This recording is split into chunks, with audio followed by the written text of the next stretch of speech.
Hello, my name is Manikandan from the group 4 and I'm the leader of it. Group 4 consists of me, myself as a leader, Li Wei, Haw Wen, Abrar and XueRong.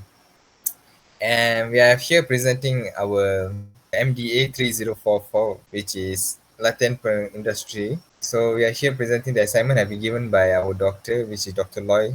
So in our assignment, you have to identify our problem statement. The problem statement we chose is to identify a free time, mainly for students, university students, because we know that university students have a very complex timetable. Because, for example, they have to go for lectures, every assignment, and for extracurriculum. To avoid any problem or any delay or missing out any due date for the assignment, we have created application to keep track of our timetable and suggest us a free time randomly. So to summarize our application will suggest us free time depending on our the user's desired hour by user implementing their timetable. To know how our application works, we have coded 2 lines which will explain by Li Wei and Hawen in methodology part. Okay, 1, 2, 3, 2, 1. I'm Chong Wei. At first, this is the library that we use for our coding. So our class is named timetable generator and it consists many methods. The first one is timetable generator, and then add cost, print timetable, suggest free time, reset timetable, and then there's get day of week for string and then for integer. At last, the most important one, the main method. So for the first one is the add cost. The add cost method prompts the user to enter the details of a course, which is day, time slot, and course name using J option pane. It validates the input and if valid, add the course to the timetable. The method ensures that the day is valid and the time is in the correct format, which consists of a hyphen, and the start and the end hour is within the allowed range. If any input is invalid, appropriate error message are displayed. Okay, so for first, shit, sorry. So for the print timetable method, the print timetable method generate an HTML representation of the timetable and display it using a JOcean pane. It creates a table structure with time slots as row and days of the week as column. It retrieves the course schedule for each time slot from the timetable and format them in HTML. If no course are scheduled, an empty string is displayed. The resulting timetable HTML is then presented to the user in a dialog box with the title timetable.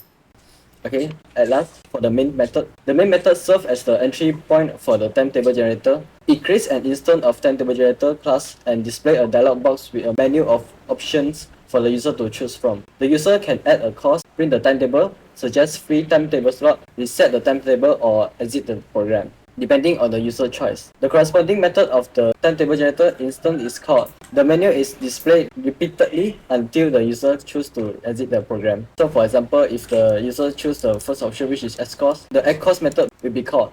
And for the same part, if the print timetable option is been chosen, will be called, and so on and so forth. Okay, so now it's my turn.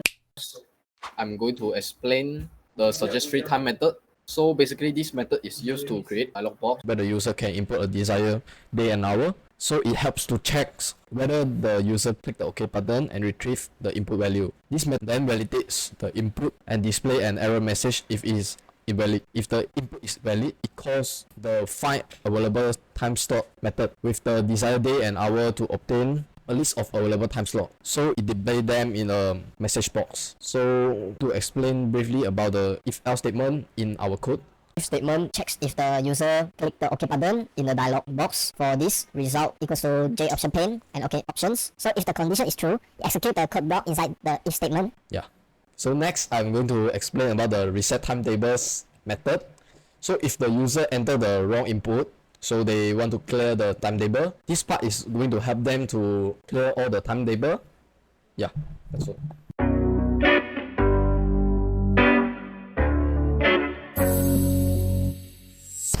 Okay, so the result of our program, the timetable generator program, shows a lot of promise.